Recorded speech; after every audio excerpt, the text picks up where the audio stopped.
Hi, my name is George Gatto, and I'm the administrator of the Family Support Community of Practice, sponsored by the Beach Center on Disability. And this is your weekly video update for the week starting September 21st and ending September 27th, 2008. This week in the COP, we're going to highlight a conversation that is based on a study that comes out of the University of North Carolina. And an article about that study is titled "Chilling Hardship Rates Among Families Raising Children with Disabilities." And I just want to quote or read a quote from the lead investigator of that study, Dr. Susan Parrish, who said, "The bottom line is that U.S. families raising children with disabilities are reporting severe hardships at rates that are chilling, including families that are solidly middle class." We have a link to this article in the COP, and then of course we also have the discussion. So we invite you to come in and read the article and then respond to some of the questions based on this study. And those questions are: does this even ring true for the members of our community of practice? And if so, does anyone have any tips or strategies that they can share with other members of the COP who may be experiencing hardships?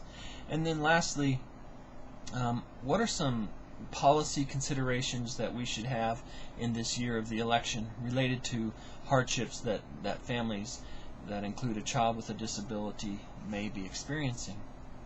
So in addition to that new discussion that's going on, I just want to invite you to check out some of the resources in the community of practice, and these include form letters. In fact, we have about 50 form letters for parents and professionals who need to communicate with a school or another organization that serves children with disabilities. In addition to those form letters, we also have glossaries or guides to common terms that you may hear in doctors' offices or during IEP meetings, or just in any situation where you're dealing with professionals who serve children with disabilities. Both the form letters and the guides to common terms were donated to the COP by Tricia and Calvin Luker from the Respectability Law Center, and so we're very thankful to them for allowing us to use these.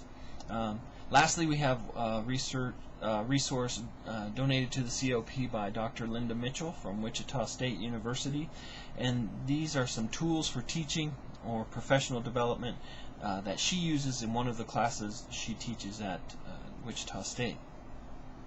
And then lastly for this week, I just want to remind you that we have two ongoing discussions.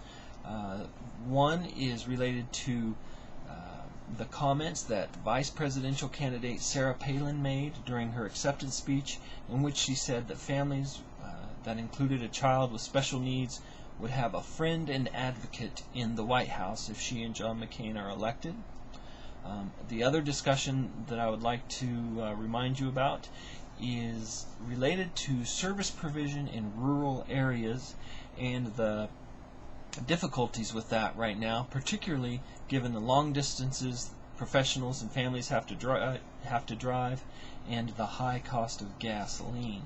So we invite you to those discussions, to our new discussion based on the UNC study, and also to check out all the resources within the community of practice. So that's your update for this week. I look forward to seeing you in the COP, and I'll be talking to you next week. Bye.